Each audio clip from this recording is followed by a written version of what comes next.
नमस्कार। नमस्कार बच्चों, मैं शोभा। बच्चों कैसे हैं आप? आशा है आप सब अच्छे होंगे। बच्चों आइए आज मैं आपको 10वीं कक्षा के कोशिश करने वालों की कभी हार नहीं होती इस पद्य पाठ के बारे में आपको जानकारी दूंगी। बच्चों ये तो बहुत ही अच्छा कविता है बच्चों, मुझे बहुत पसंद भी है। बच्चों इस कविता का आशय है, कविता में कवि ने यह संदेश दिया है कि सतत प्रयत्नशील व्यक्ति की निश्चित रूप से जीत होती है। समस्याओं से मुंह न मोड़कर आगे बढ़ना चाहिए। सतत प्रयत्न करने वालों की व्यक्ति को निश्चित ही जीत होती है। हर समस्याओं से मुंह न मोड़कर आगे बढ़ना चाहिए। कोई भी समस्या आए तो आप घबराइए मत, उसके डट से उसके सामना करना चाहिए। बच्चों इस कविता का कवि है सोहनलाल द्विवेदी जी। बच्चों उनका परिचय देखिए अपनी किताब पर। सोहनलाल द्विवेदी जी हिंदी के सुप्रसिद्ध कवि हैं। आपका जन्म 23 फरवरी सन 1906 को हुआ। आपने बनारस हिंदू विश्वविद्यालय से MA LLB की डिग्री ली और आजीविका के लिए जमींदारी तथा बैंकिंग का काम करते रहे। सन 1948 से सन 1942 तक आप राष्ट्रीय पत्र दैनिक अधिकार के संपादक थे। कुछ वर्षों तक आपने अवैतनिक यानी बिना वेतन के बाल पत्रिका बाल सखा का संपादन भी किया। आप महात्मा गांधी से अत्यधिक प्रभावित थे। स्वतंत्रता प्राप्ति के लिए देशभक्ति व ऊर्जा से ओतप्रोत आपकी रचनाओं की विशेष सराहना हुई तथा आपको राष्ट्रकवि की उपाधि से अलंकृत किया गया। सन 1988 में राष्ट्रकवि द्विवेदी जी का देहांत हो गया। आपकी प्रमुख कृतियाँ हैं भैरवी, वासवदत्ता, कृणाल, पूजा गीत, विषपान, युगधार और जय गांधी। बांसुरी, झरना, बिगुल, बच्चों के बापू, दूध बताशा, बाल भारती, शिशु भारती, नेहरू चाचा, सुजाता, प्रभाती आदि आपका प्रमुख बाल साहित्य है। बच्चों सोहनलाल द्विवेदी जी का परिचय तो मैंने पढ़ लिया, अब एक बार कहूँगी कन्नड़ में, ध्यान से सुनिए। सोहनलाल द्विवेದಿಯವರು ಹಿಂದಿಯ ಸುಪ್ರಸಿದ್ಧ ಕವಿಗಳಲ್ಲಿ ಒಬ್ಬರು. ಇವರ ಹುಟ್ಟು 23 ಫೆಬ್ರವರಿ 1906ರಲ್ಲಿ ಆಯಿತು. ಇವರು ಬನಾರಸಿನ ಹಿಂದೂ ವಿಶ್ವವಿದ್ಯಾಲಯದಲ್ಲಿ MA ಮತ್ತು LLB ಪದವಿಗಳನ್ನು ಪಡೆದುಕೊಂಡರು. ನಂತರ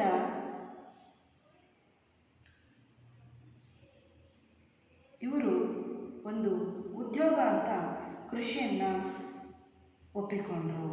ಜೊತೆಗೆ ಬ್ಯಾಂಕ್ನಲ್ಲೂ ಕೂಡ ಕೆಲಸವನ್ನು ಮಾಡ್ತಾಯಿದ್ರು. 1938ರಿಂದ 1942ರವರೆಗೂ ಇವರು ರಾಷ್ಟ್ರೀಯ ಪತ್ರಿಕೆ ಆದಂತಹ ದೈನಿಕ ಅಧಿಕಾರ ಆ ಪತ್ರಿಕೆಯ ಸಂಪಾದಕರು ಕೂಡ ಆಗಿದ್ದರು. ಕೆಲವು ವರ್ಷಗಳ ತನಕ ಇವರು ಯಾವುದೇ ವೇತನವಿಲ್ಲದೆ ಬಾಲಪತ್ರಿಕೆಯಾದಂಥ ಬಾಲಸಖ ಈ ಪತ್ರಿಕೆಯ ಸಂಪಾದಕರು ಆಗಿ ಇವರು ಸೇವೆಯನ್ನು ಸಲ್ಲಿಸ್ತಾರೆ. ಇವರು ಮಹಾತ್ಮ ಗಾಂಧಿಯವರಿಂದ ಅತ್ಯಂತ ಪ್ರಭಾವಿತರಾಗಿದ್ದರು. ಸ್ವಾತಂತ್ರ್ಯದ ಪ್ರಾಪ್ತಿಗೋಸ್ಕರ ಇವರು ದೇಶಭಕ್ತಿ ಜೊತೆಗೆ ಶಕ್ತಿಯನ್ನು ಶಕ್ತಿಯಿಂದ ದೇಶಭಕ್ತರ ದೇಶಪ್ರೇಮದಿಂದ ಪ್ರಭಾವಿತರಾದಂಥ ಇವರು ದೇಶಭಕ್ತಿಗೆ ಸಂಬಂಧಿಸಿದಂಥ ಪ್ರಜಾಶಕ್ತಿಗೆ ಸಂಬಂಧಿಸಿದಂಥ ಅನೇಕ ರಚನೆಗಳನ್ನು ಇವರು ಆ ಸಮಯದಲ್ಲಿ ಮಾಡಿದರು. ಅದು ತುಂಬ ತುಂಬ ತುಂಬ ಪ್ರಶಂಸೆಯ ವಿಷಯ. ಆದ್ದರಿಂದ ಇವರಿಗೆ ರಾಷ್ಟ್ರಕವಿ ಎನ್ನುವ ಪದವಿಯನ್ನು ಕೂಡ ಕೊಟ್ಟು ಗೌರವಿಸಲಾಯಿತು. 1988ರಲ್ಲಿ ರಾಷ್ಟ್ರಕವಿ ದ್ವಿವೇದಿ ಅವರ ಮರಣವಾಯಿತು ಮಕ್ಕಳ. ಇವರ ಪ್ರಮುಖ ರಚನೆಗಳು ಭೈರವಿ, ವಾಸವದತ್ತ, ಕೃಣಾಲ್, ಪೂಜಾ ಗೀತ್, ವಿಶುಪಾನ್, ಯುಗಧಾರ್ ಮತ್ತು ಜೈ ಗಾಂಧಿ, बांसुरी, झरना, बिगुल, बच्चों के बापू, दूध बताशा, बाल भारती, शिशु भारती, नेहरू ಚಾಚಾ, ಸುಜಾತ, ಪ್ರಭಾತಿ ಇವು ಅವರ ಪ್ರಮುಖ ಬಾಲ ಸಾಹಿತ್ಯಗಳಾಗಿವೆ. ಮಕ್ಕಳ, ಇವಾಗ ಬನ್ನಿ ಮುಂದೆ ಹೋಗೋಣ.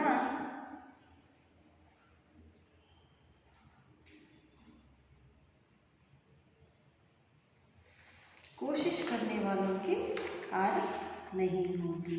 ಏನು ಮಕ್ಕಳ ಅಂತಂದರೆ ಕೋಶಿಶ್ करने वालों की हार नहीं होती ಅಂದರೆ ಏನು ಹೇಳಿ? ಪ್ರಯತ್ನ ಮಾಡುವವರಿಗೆ ಎಂದಿಗೂ ಸೋಲು ಅನ್ನೋದೇ ಇರುವುದಿಲ್ಲ. ಈ ಕವಿತೆಯ ಆಶಯ ನೋಡಿ ಮಕ್ಕಳ. कवि कहते हैं कि जीवन की प्रतियोगिता में असफलता से विमुख न होते हुए अपनी कमियों को खुद पहचान कर स्वप्रयत्न से लगातार आगे बढ़ने से हार कभी नहीं होती है. कवि ಹೇಳ್ತಾರೆ, ನಾವು ಜೀವನದಲ್ಲಿ ಬರುವಂತಹ ಪ್ರತಿಯೊಂದು ಪ್ರತಿಯೋಗಿತಾ ಅಂದರೆ ಸ್ಪರ್ಧೆಗಳಿಗೆ ನಾವು ಅಸಫಲರಾಗಿ ವಿಮುಖರಾಗದೆ ನಮ್ಮಲ್ಲಿರುವ ಕೊರತೆಗಳನ್ನು ನಾವು ಸ್ವತಃ ಗುರುತಿಸಿ ಸ್ವಪ್ರಯತ್ನದಿಂದ ನಿರಂತರವಾಗಿ ನಾವು ನಡೆದರೆ ನಮಗೆ ಎಂದಿಗೂ ಕೂಡ ಸೋಲು ಆಗುವುದಿಲ್ಲ. बने आइए बच्चों, मैं एक बार इस कविता को स्पष्ट रूप से वाचन करूँगी. लहरों से डरकर नौका पार नहीं होती, कोशिश करने वालों की कभी हार नहीं होती. नन्ही चींटी जब दाना लेकर चलती है, छठी दीवारों पर 100 बार फिसलती है. मन का विश्वास रगों में साहस भरता है, चढ़कर गिरना गिरकर चढ़ना ना अकलता है. आखिर उसकी मेहनत बेकार नहीं होती, कोशिश करने वालों की कभी हार नहीं होती. डुबकिया सिंधु में गोताखोर लगाता है, जा जाकर काले हाथ लौट कर आता है. मिलते नहीं सहज ही मोती गहरे पानी में, बढ़ता दुगना उत्साह इसी हैरानी में. मुट्ठी उसकी खाली हर बार नहीं होती, कोशिश करने वालों की कभी हार नहीं होती. असफलता एक चुनौती है, इसे स्वीकार करो, क्या कमी रह गई देखो और सुधार कर. जब तक ना सफल हो नींद चैन को त्यागो तुम, संघर्ष का मैदान छोड़कर मत भागो तुम.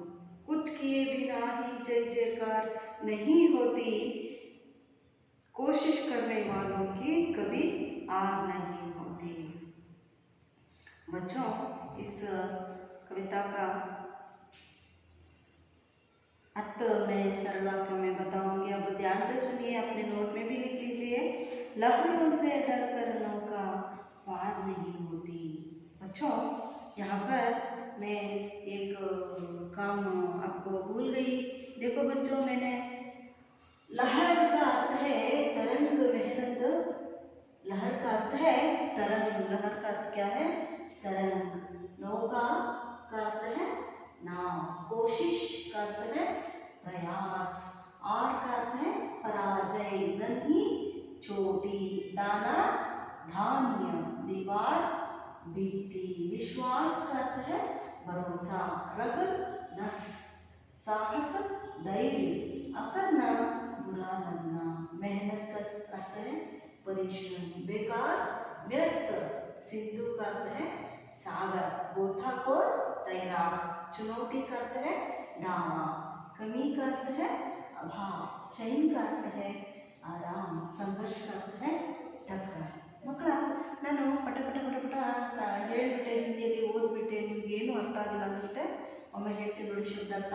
ಲಹರ ಅಂದರೆ ಅಲೆಗಳು, ಅಲೆಗಳು ಅಂತ ಸಮುದ್ರ ಸಾಗರದಲ್ಲೆಲ್ಲ ಬರುತ್ತಲ್ಲ ಮಕ್ಕಳ, ಅದೇ ಅಲೆಗಳು. ನೌಕಾ ಅಂದರೆ ದೋಣಿ, ಹಡಗು, ದೊಡ್ಡದಾದಂತಹ ಹಡಗು. ಕೋಶಿಶ್ ಅಂದರೆ ಇಲ್ಲಿ ಪ್ರಯತ್ನ. ಹಾಗೆ ಹಾರ್ ಅಂದರೆ ಪರಾಜಯ. ನನ್ಹಿ ಅಂದರೆ ಮಕ್ಕಳ ಚೋಟಿ, ಚಿಕ್ಕದಾದಂತಹ. ಧಾನ ಅಂದರೆ ಧಾನ್ಯಗಳು, ಭತ್ತ, ಅಕ್ಕಿ, ರಾಗಿ, ಜೋಳ ಇವೆಲ್ಲ ಕೂಡ ಧಾನ್ಯಗಳು. ದಿವಾರ್ ಅಂದರೆ ಭಿತ್ತಿ, ಭಿತ್ತಿ ಅಂದರೆ ಮಕ್ಕಳ ಗೋಡೆ. ಇದು ಬೋರ್ಡ್ ಇದೆ ಮಕ್ಕಳ. ಈ ಬೋರ್ಡ್ನ ಹೊರತಾಗಿ ಹಿಂಭಾಗದಲ್ಲಿ ಏನಿದೆ, ಹಿಂಭಾಗದಲ್ಲಿ ಗೋಡೆ. ಅದನ್ನು ನಾವು ಹಿಂದಿನಲ್ಲಿ ದಿವಾರ್ ಅಥವಾ ಭಿತ್ತಿ ಅಂತ ಕೂಡ ಕರಿತೇವೆ. ವಿಶ್ವಾಸ ಮಕ್ಕಳ ಭರೋಸ. ರಡ್ ಅಂದರೆ ನಸ್, ನಸ್ ಅಂದರೆ ನರ ಅಂತ. ಸಾಹಸ್ ಅಂದರೆ ಮಕ್ಕಳ ಧೈರ್ಯ. ಕರ್ಣ ಅಂದರೆ ಬುರಲ್ಲ, ಬೇಜಾರಾಗೋದು. ಮೆಹನತ್ ಅಂದರೆ ಮಕ್ಕಳ ಪರಿಶ್ರಮ. ಬೇಕಾರ ಅಂದರೆ ವ್ಯರ್ಥ, ಅಂದರೆ ವ್ಯರ್ಥ, ಏನೋ ಕೆಲಸವಿಲ್ಲದೆ ಅಂತ ಹೇಳ್ತೀವಲ್ಲ ಹಾಗೆ. ಸಿಂಧು ಅಂದರೆ ಸಾಗರ. ಗೋತಾಖೋರ್ ಅಂದರೆ ತೈರಾಕ್, ಈಜುಗಾರ. ಚುನೌತಿ ಅಂದರೆ ದಾವ. ಷರತ್ತು ಇಡ್ತೇನೆ ನಿಮ್ಮ ಮುಂದೆ ಅಂತ ಹೇಳ್ತೀವಲ್ಲ ಮಕ್ಕಳ, ಅದು. ಕಮಿ ಅಂದರೆ ಅಭಾವ, ಕೊರತೆ. ಚೈನ್ ಅಂದರೆ ಆರಾಮ. ಸಂಘರ್ಷ ಅಂದರೆ ಟಕರಾವ್. ಟಕರಾವ್ ಅಂದರೆ ಏನು, ಡಿಕ್ಕಿ ಅಂತ ಅಂದರೆ ಪೈಪೋಟಿ ಅಂತ ಹೇಳ್ತೀವಲ್ಲ ಅದು. ಲಹರೋं से डरकर नौका पार नहीं होती. ಯಾವತ್ತಿಗೂ ಕೂಡ ಅಲೆಗಳಿಗೆ ಎದುರಾಗಿ ಹಡಗು ಎದುರಿ ಮುಂದೆ ಹೋಗುವುದಿಲ್ಲ. ಅಲೆಗಳಿಗೆ ಎದರಿಬಿಟ್ಟು, ಸಾಗರದ ಅಲೆಗಳಿಗೆ ಎದರಿ ಹಡಗು ಹಿಂದೆ ಓಡಿ ಹೋಗುವುದಿಲ್ಲ. ಕೋಶಿಶ್ ಕರ್ನೆ ವಾಲೋಂ ಕಿ ಕಭಿ ಹಾರ್ ನಹೀ ಹೋತಿ. ಪ್ರಯತ್ನ ಮಾಡುವವರಿಗೆ ಎಂದಿಗೂ ಕೂಡ ಸೋಲು ಆಗುವುದಿಲ್ಲ. ನನ್ಹಿ ಚೀಂಟಿ ಜಬ್ ದಾನ ಲೇಕರ್ ಚಲ್ತಿ ಹೈ. ಯಾವಾಗ ಒಂದು ಪುಟ್ಟ ಇರುವೆ ಧಾನ್ಯವನ್ನು ಹಿಡಿದುಕೊಂಡು ನಡೆಯುತ್ತದೋ, ಗೋಡೆಗಳ ಮೇಲೆ ಚಲಿಸುತ್ತದೋ, ಆಗ ಚಡ್ತಿ ದೀವಾರ್ ಪರ್ ಸೌಭಾರ್ ಫಿಸಲ್ತಿ ಹೈ. ಗೋಡೆಯನ್ನು ಹತ್ತುವಾಗ ಧಾನ್ಯ ಶರೀರಕ್ಕಿಂತ ದೊಡ್ಡದಾದಂಥ ಧಾನ್ಯವನ್ನು ಹಿಡಿದುಕೊಂಡು ಅದು ಹತ್ತುವಾಗ ನೂರಾರು ಬಾರಿ ಜಾರತ್ತೆ, ಕೆಳಗೆ ಬೀಳುತ್ತೆ. ಅದೇನು ಮಾಡುತ್ತೆ ಇರುವೆ, ಆದರೂ ಕೂಡ ಅದು ಮರಳಿ ಯತ್ನ ಮಾಡು ಅನ್ನುವ ಹಾಗೆ ಆ ಇರುವೆ ಕೂಡ ಏನು ಮಾಡುತ್ತೆ, ಮತ್ತೆ ಇಳಿಯುತ್ತೆ, ಆ ಧಾನ್ಯವನ್ನು ಇಟ್ಕೊಳ್ಳುತ್ತೆ, ಬಾಯಿಂದ ಗಟ್ಟಿಯಾಗಿ ಇಟ್ಕೊಳ್ಳುತ್ತೆ, ಮತ್ತೆ ಗೋಡೆಯನ್ನು ಹತ್ತುವ ಪ್ರಯತ್ನವನ್ನು ಅದು ಮಾಡುತ್ತೆ. ಅದು ಎಲ್ಲಿವರೆಗೂ ಪ್ರಯತ್ನ ಮಾಡುತ್ತೆ ಮಕ್ಕಳು, ಅದು ಸಫಲ ಆದ ಮೇಲೆ ಅದು ಸುಮ್ಮನಾಗುವುದು ಇರುವೆ. ಚढ़ती दीवारों पर सौभार फिसलती है. मन का विश्वास रगों में सांस भरता है. ಪ್ರತಿ ಬಾರಿಯೂ ಆ ಧಾನ್ಯ ಕೆಳಗೆ ಬಿದ್ದಾಗ ಈ ಇರುವೆ ಮನಸ್ಸಿನಲ್ಲಿ ಧೈರ್ಯವನ್ನು ತುಂಬಿಕೊಳ್ಳುತ್ತೆ. ಇಲ್ಲ, ನಾನು ಈ ಬಾರಿ ಅದನ್ನು ಹಿಡ್ಕೊಂಡೇ ಹತ್ತುತ್ತೇನೆ, ಹಿಡ್ಕೊಂಡೇ ನನ್ನ ಗುರಿಗೆ ನಾನು ಈ ಧಾನ್ಯವನ್ನು ತಲುಪಿಸ್ತೇನೆ ಅಂತ ದೃಢ ನಿರ್ಧಾರವನ್ನು ಅದು ಮಾಡುತ್ತದೆ. ಚಡ್ಕರ ಗಿರ್ನ, ಹತ್ತಿ ಬೀಳುವುದು. ಗಿರ್ಕರ ಚಡ್ನ, ಬಿದ್ದು ಮತ್ತೆ ಹತ್ತುವುದು. ನಾ ಕರ್ತಾ ಹೇ, ಅದು ಯಾವುದೇ ಕಾರಣಕ್ಕೂ ಅದಕ್ಕೆ ಬೇಜಾರಾಗೋದಿಲ್ಲ. ನಾನು 10 ಸಲ ಬಿದ್ದುಬಿಟ್ನಲ್ಲ, ಹೆಂಗಪ್ಪ ಎದ್ದೊಳೋದು ಅನ್ನೋಂಥ ಯೋಚನೆ. ಅದೇ ನಾವು ನಡೆಯುವಾಗ, ರಸ್ತೆಯಲ್ಲಿ ನಡೆಯುವಾಗ ಬಿದ್ದರೆ, ಅಯ್ಯೋ 4 ಜನ ನಮ್ಮನ್ನು ನೋಡಿದ್ರಲ್ಲ ಅಂತ ನೋವಾಗುತ್ತೆ ವಿನಃ ನಾವು ಬಿದ್ದು ಬೆಟ್ಟಾಗಿರೋ ಕಾರಣಕ್ಕೆ ನೋವಾಗಲ್ಲ ಮಕ್ಕಳಂತೀವಿ. ಆಖಿರ್ ಉಸ್ಕಿ ಮೆಹನತ್ ಬೇಕಾರ ನಹೀ ಹೋತಿ. ಆದರೆ ಕೊನೆಗೆ ಅದರ ಪ್ರಯತ್ನ ವ್ಯರ್ಥವಾಗುವುದಿಲ್ಲ. ಕೋಶಿಶ್ ಕರ್ನೆ ವಾಲೋಂ ಕಿ ಕಭಿ ಹಾರ್ ನಹೀ ಹೋತಿ. ಪ್ರಯತ್ನ ಮಾಡುವವರಿಗೆ ಯಾವತ್ತಿಗೂ ಸೋಲು ಆಗುವುದಿಲ್ಲ. ಡುಬ್ಕಿಯಾ ಸಿಂಧು ಮೇ ಗೋತಾಖೋರ್ ಲಗಾತಾ ಹೈ. ಡುಬ್ಕಿಯಾ ಅಂದರೆ ಮಕ್ಕಳ ಮುಳುಗೇಳುವ ಒಂದು ಪ್ರಕ್ರಿಯೆ. ಈ ಪ್ರಕ್ರಿಯೆಯನ್ನು ಸಮುದ್ರದಲ್ಲಿ ಯಾರು ಮಾಡ್ತಾನೆ, ಗೋತಾಖೋರ್ ಅಂದರೆ ಯಾರು, ತೈರಾಕ್ ಅಂದರೆ ಯಾರು, ಒಬ್ಬ ಈಜುಗಾರ ಸಾಗರದಲ್ಲಿ ಆಳವಾಗಿ ಧುಮುಕ್ತಾನೆ. ಜಾಜಾಕರ್ ಖಾಲಿ ಹಾತ್ ಲೌಟ್ ಕರ ಆತಾ ಹೈ. ಏನು ಮಾಡ್ತಾನೆ, ಪ್ರತಿ ಬಾರಿಯೂ ನೀರಿನೊಳಗೆ ಆಳವಾಗಿ ಈಜು ಬಿದ್ದು ಅವನೇನು ಮಾಡ್ತಾನೆ, ಖಾಲಿ ಬರೀ ಕೈಯಲ್ಲಿ ಮತ್ತೆ ಮೇಲಕ್ಕೆ ಬರ್ತಾನೆ. ಮಿಲ್ತೆ ನಹಿ ಸಹಜ ಹಿ ಮೋತಿ ಗಹರೆ ಪಾನಿ ಮೇ. ಸಹಜವಾಗಿ ಒಮ್ಮೆ ಒಬ್ಬ ಈಜುಗಾರ ನೀರಿನಲ್ಲಿ ಮುಳುಗಿದಾಕ್ಷಣ ಅವನಿಗೆ ಕೈಗೆ ಮುತ್ತುಗಳು ಸಿಗೋದಿಲ್ಲ. ಯಾವಾಗ ಮುತ್ತುಗಳು ಸಿಗುತ್ತೆ ಮಕ್ಕಳ? ಬಡತ ದುಗನ ಉತ್ಸಾಹ ಇಸಿ ಹರ ನಿನ್ನೆ ಆ ಥರ ಏನು ಮಾಡ್ತಾನೆ, ಈ ಬಾರಿ ನನಗೆ ಮುತ್ತು ಸಿಗಲಿಲ್ಲ, ನಾನು ಈಗ ಇನ್ನೂ ಆಳವಾಗಿ ಅದರಲ್ಲಿ ನಾನು ಡುಬ್ಕಿಯನ್ನು ಹೊಡಿಬೇಕು ಅಂತ ನಿರ್ಧಾರ ಮಾಡಿ ಮತ್ತೆ ಆಡ್ತಾನೆ ಮಕ್ಕಳ. ಮತ್ತೆ ಆಳವಾಗಿ ಡುಬ್ಕಿಯನ್ನು ಹೊಡೆದಾಗ ಅವನಿಗೆ ಕೆಳಗಡೆ ಕೈ ಖಾಲಿಯಾಗಿ ಬರೋದಿಲ್ಲ, ಜೊತೆಗೆ ಮುತ್ತನ್ನು ಹಿಡಿದುಕೊಂಡೆ ಅವನು ಬರುತ್ತಾನೆ. ಮುಟ್ಟಿ ಉಸ್ಕಿ ಖಾಲಿ ದರ್ಬಾರ್ ನಹಿ ಹೋತಿ, ಕೋಶಿಶ್ ಕರ್ನೆ ವಾಲೋಂ ಕಿ ಕಭಿ ಹಾರ್ ನಹಿ ಹೋತಿ. ಪ್ರತಿ ಬಾರಿಯೂ ಅವನ ಮುಷ್ಟಿ ಖಾಲಿ ಆಗ್ತಿರುತ್ತಿಲ್ಲ. ಒಂದು 3-4 ಬಾರಿ ಆದರೂ ಮುಷ್ಟಿ ಖಾಲಿ ಇರುತ್ತೆ. ನಂತರ ಅವನ ಮರಳಿ ಯತ್ನ ಮಾಡುವನು. ಹಾಗೆ ಅವನು ಮತ್ತೆ ಮತ್ತೆ ಪ್ರಯತ್ನ ಮಾಡಿದಾಗ, ತುಂಬ ಆಳಕ್ಕೆ ಜಿಗಿದಾಗ ಮಕ್ಕಳ ಅದಕ್ಕೆ ಮುತ್ತು ಅನ್ನೋದು ಅವನ ಕೈಗೆ ತಲುಪುತ್ತೆ. असफलता एक चुनौती है, इसे स्वीकार करो. ಇಲ್ಲಿ ಏನು ಹೇಳ್ತಾರೆ ಅಂದರೆ, ಅಸಫಲತೆ ಅನ್ನೋದು ಒಂದು ಚುನೌತಿ, ಒಂದು ಷರತ್ತು, ಅದು ಒಂದು ಚಾಲೆಂಜ್ ಮಕ್ಕಳ. ಇಸೇ ಸ್ವೀಕಾರ ಕರೋ, ಇದನ್ನು ನೀವೆಲ್ಲರೂ ಕೂಡ ಸ್ವೀಕಾರ ಮಾಡಿ. ಕ್ಯಾ ಕಮಿ ರಹ ಗಯಿ ದೇಖೋ ಔರ್ ಸುಧಾರ್ ಕರೋ. ನಿನ್ನ ಪ್ರಯತ್ನದಲ್ಲಿ ಏನು ತಪ್ಪಾಗಿದೆ, ಏನು ಕರೆಕ್ಷನ್ಸ್ ಇದೆ, ಅದನ್ನು ನೀನು ತಿದ್ದಿಕೋ. ಜಬ್ ತಕ್ ನಾ ಸಫಲ ಹೋ ನೀಂದ್ ಚೈನ್ ಕೋ ತ್ಯಾಗೋ ತುಮ್. ಎಲ್ಲಿಯವರೆಗೂ ನೀನು ಸಫಲರು ಆಗೋದಿಲ್ಲವೋ ಅಲ್ಲಿಯವರೆಗೂ ನೀನು ನಿನಗೆ ಬೇಕಾದಂಥ ಸುಖಗಳನ್ನೆಲ್ಲ ಬಿಟ್ಟುಬಿಡು, ತ್ಯಾಗ ಮಾಡಿಬಿಡು ಅಂತ. ನಿದ್ರೆ, ಊಟ, ವಿರಾಮ, ಎಲ್ಲ ಸಂತೋಷ, ಇವೆಲ್ಲವನ್ನು ಕೂಡ ನೀನು ತ್ಯಾಗ ಮಾಡು. ಸಂಘರ್ಷ ಮೈದಾನ ಚೋಡುಕರು ಮತ್ತು ಭಾಗವತರು. ಸಂಘರ್ಷಗಳು ಪ್ರತಿದಿನವೂ ಸಂಘರ್ಷ ಮಕ್ಕಳು. ಒಂದಲ್ಲ ಒಂದು ಥರದಲ್ಲಿ ಸಂಘರ್ಷವನ್ನು ನಾವು ಈ ದಿನ ಎದುರಿಸ್ತಾ ಇದ್ದೀವಿ. ಒಂದಲ್ಲ ಒಂದು ಯುದ್ಧವನ್ನು ಎದುರಿಸೋ ಉದಾಹರಣೆ ಈಗ ಕೊರೋನಾ ನೋಡಿ ಮಕ್ಕಳು. ಕೊರೋನಾ ಬಂದಿದೆ, ಆದರೂ ನಾವು ಡ್ಯೂಟಿ ಮಾಡ್ತಾ ಇದ್ದೀವಿ, ನಿಮಗೆ ಬೋಧನೆಯನ್ನು ಮಾಡ್ತಾ ಇದ್ದೀವಿ. ನಮ್ಮ ತಂದೆ ತಾಯಿಗಳು ಹೊಲದಲ್ಲಿ ಬಿತ್ತುತ್ತಾ ಇದ್ದಾರೆ, ಉಳ್ತಾರೆ. ಕೊರೋನಾ ಬಂದರೂ ಉಳ್ತಾರೆ, ಬರೆದಿದ್ರೂ ಉಳ್ತಾರೆ. ಅವಕಾಶ ಸಿಕ್ಕಾಗಲ್ಲ ಅವರು ಗದ್ದೆಯಲ್ಲಿ, ತೋಟಗಳಲ್ಲಿ ತಮ್ಮ ಜೀವವನ್ನು ಕಳೀತಾರೆ. ಯಾರಿಗೋಸ್ಕರ ಮಕ್ಕಳ? ನಮಗೋಸ್ಕರ. ಒಂದು ದಿನನಾದರೂ ಅವರು ಇಲ್ಲಪ್ಪ ಕೊರೋನಾ ಬಂದಿದೆ, ನಾನು ಇವತ್ತು ಹೊಲಕ್ಕೆ ಹೋಗಲ್ಲ, ಹೊಲದ ಯಾವುದೇ ಕೆಲಸ ನಾನು ಮಾಡಲ್ಲ ಅಂತ ಅಂದರೆ ಮಕ್ಕಳ, ನಾವು ಏನು ಊಟ ಮಾಡಬೇಕು, ನಾವು ಹೇಗಿರಬೇಕು, ನಮ್ಮ ಸ್ಥಿತಿ ಏನಾಗುತ್ತೆ ಅಲ್ವಾ? ಅದನ್ನೇ ಇಲ್ಲಿ ಕವಿ ಹೇಳ್ತಿದ್ದಾರೆ. ಸಂಘರ್ಷಕ ಮೈದಾನ ಚೋಡುಕರ್ ಮತ್ತು ಭಾಗವತು. ಈ ಯುದ್ಧದ, ಈ ಸಂಘರ್ಷದ ಪ್ರತಿಯೊಂದು ಕ್ಷಣವೂ, ಯುದ್ಧದ ಸನ್ನಿವೇಶವನ್ನು ಬಿಟ್ಟು ನೀನು ಎದುರಿ ಓಡಿ ಹೋಗಬೇಡ. ಕುಚ್ ಕಿಯೇ ಬಿನಾ ಹಿ ಜೈ ಜೈಕಾರ ನಹಿ ಹೋತಿ. ನೀನು ಏನೇ ಸಾಧನೆ ಮಾಡದೆ ನಿನಗೆ ಜಯವಾಗಲಿ ಅಂತ ಯಾರೂ ಕೂಡ ಹೇಳೋದಿಲ್ಲ. ಏನಾದರೂ ಸಾಧನೆ ಮಾಡಬೇಕು, ನಮಗೆ ಜಯವಾಗಲಿ ಅಂತ ಹೇಳ್ತಾರೆ. ಏನು ಸಾಧನೆ ಮಾಡೋದು ಬೇಡ ಮಕ್ಕಳ. ನೀವು ನಿಮ್ಮ ಮುಂದೆ ಇರೋದು ಏನು, ಚೆನ್ನಾಗಿ ಓದಿ, ಚೆನ್ನಾಗಿ ಪ್ರಶ್ನೆಗಳನ್ನು ಅರ್ಥ ಮಾಡಿಕೊಂಡು ಉತ್ತರಿಸ್ಬೇಕು ಅಲ್ವಾ? ಇದು ಕೂಡ ನಿಮಗೊಂದು ಯುದ್ಧ.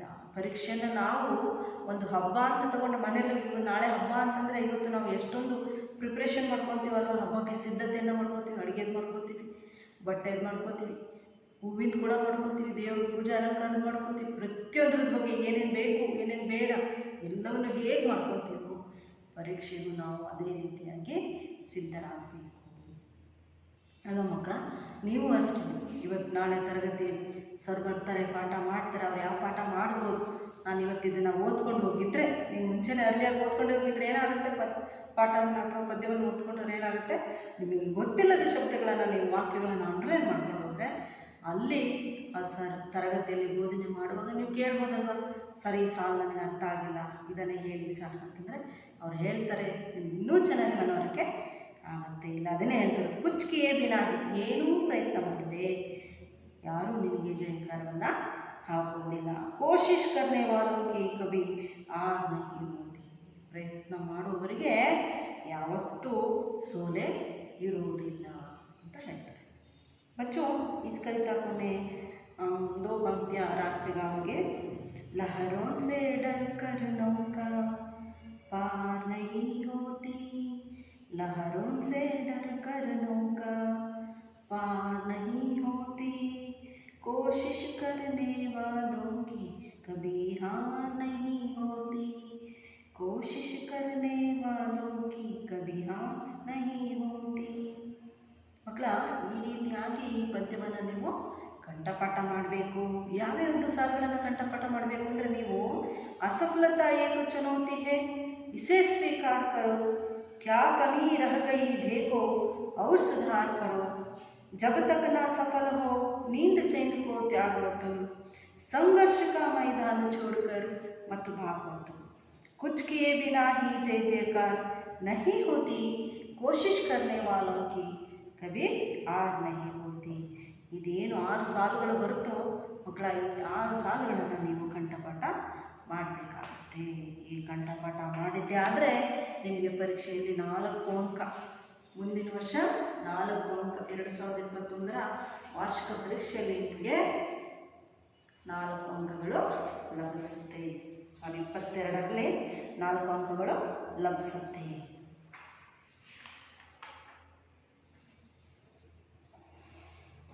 ಮಕ್ಕಳ, ಇದರಲ್ಲಿ 1 ಮಾರ್ಕ್ಸಿನ ಪ್ರಶ್ನೆ ಉತ್ತರ ಇದೆ.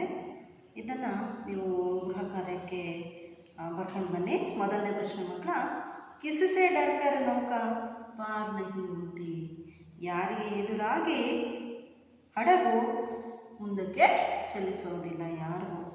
ಯಾರಿಗೂ ಹಡಗು ಎದುರಲ್ಲ ಅಲ್ವಾ. ಕಿನ್ಕಿ ಹಾರ್ ನಹಿ ಹೋತಿ ಹೇ, ಕಿನ್ಕಿ ಹಾರ್ ನಹಿ ಹೋತಿ ಹೇ ಅಂದರೆ ಯಾರಿಗೆ ಸೋಲು ಅನ್ನೋದು ಇರುವುದಿಲ್ಲ.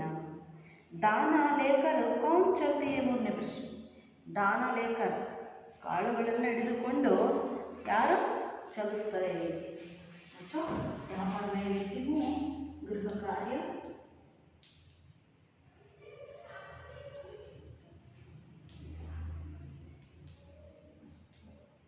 एक वाक्य में उत्तर लिखिए.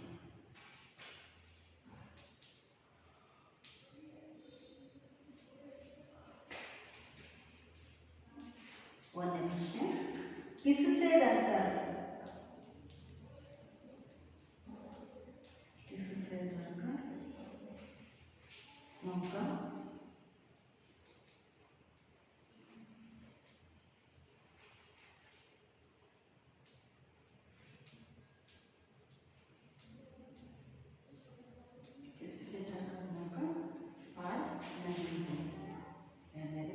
किनकी हार नहीं होती है.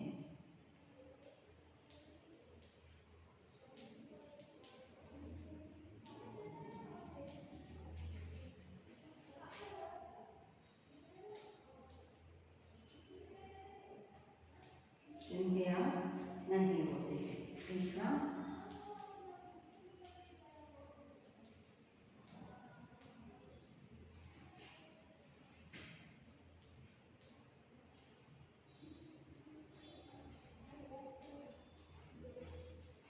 दाना लेकर कौन चलती है.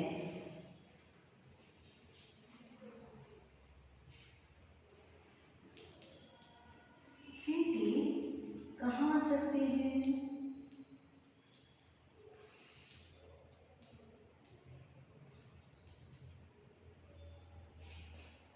और पांचवा, किसकी मेहनत बेकार नहीं होती.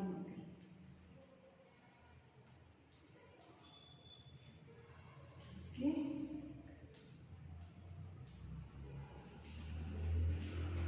मेहनत बेकार नहीं होती.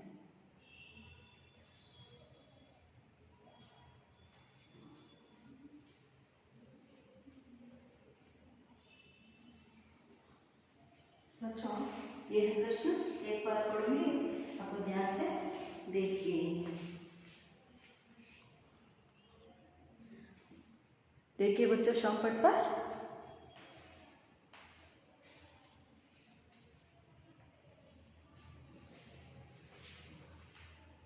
किससे डरकर नौका पार नहीं होती. एक वाक्य में उत्तर लिखे. गृह कार्य है, किससे डरकर नौका पार नहीं होती, पहला प्रश्न. दूसरा है, किनकी हार नहीं होती है, किनकी हार नहीं होती है. और तीसरा प्रश्न है, दाना लेकर कौन चलती है, दाना लेकर कौन चलती है? हाँ बोलो।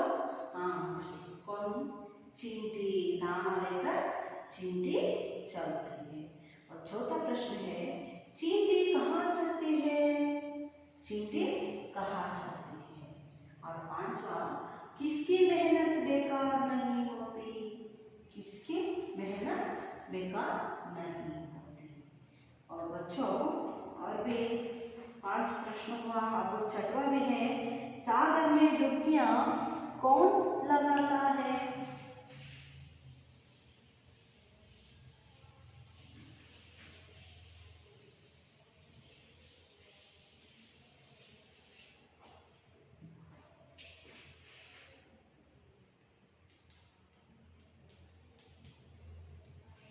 सागर में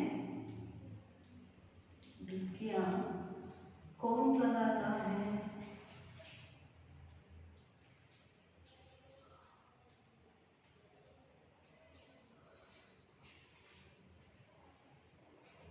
मोती कहाँ मिलती है? मोती कहाँ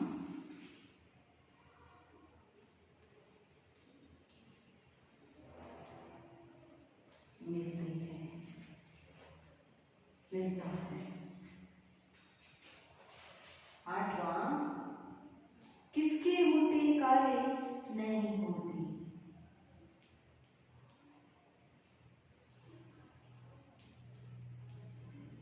किसकी मोती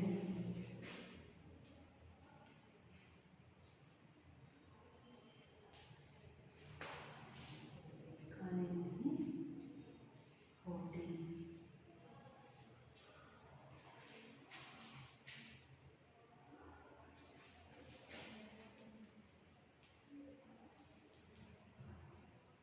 कहाँ से बढ़ना नहीं चाहिए?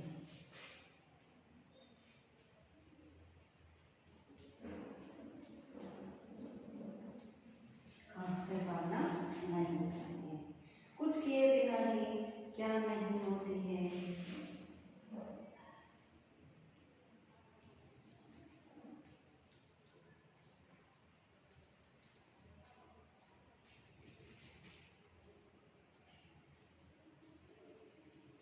क्या नहीं होती है? बच्चों देखिए, पेपर में पढ़ोगे। छठवां प्रश्न है, सागर में डुबकियां कौन लगाता है? कौन लगाता है सागर में डुबकियां? सातवां प्रश्न है, मोती कहाँ मिलता है? मोती मैंने तीसरा तीसरे पैराग्राफ में कही थी मैंने, मोती कहाँ मिलती है? और आठवां प्रश्न है, किसकी मुट्ठी काली नहीं होती? किसकी मुट्ठी काली नहीं होती? और नवा प्रश्न है, कहाँ से भागना नहीं चाहिए? कहाँ से नहीं भागना चाहिए? कुछ 10वां प्रश्न है, कुछ किए बिना ही क्या नहीं होती है? कुछ किए बिना ही क्या नहीं होती? बच्चों आप इस 10 प्रश्नों के उत्तर अपने गृहकार्य के रूप में अपने नोट में लिखिए। बच्चों 10 प्रश्न का उत्तर सही जवाब लिखना चाहिए आपको। बच्चों इस कविता को 3 बार राग से सस्वर वाचन कीजिए। उसके बाद इन 10 प्रश्नों के उत्तर कहिए। बच्चों आपको मेरा कविता पाठ समझ में आया होगा और मुझे अनुमति दीजिए बच्चों। धन्यवाद।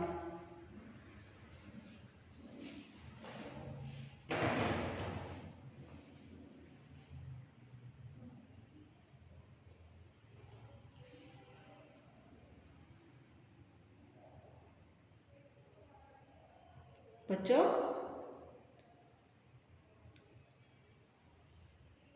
इस कविता पाठ को ध्यान से 3 बार, वीडियो पाठ को 2 बार देखिए बच्चों और अपना अभिप्राय मुझे कहिए। धन्यवाद।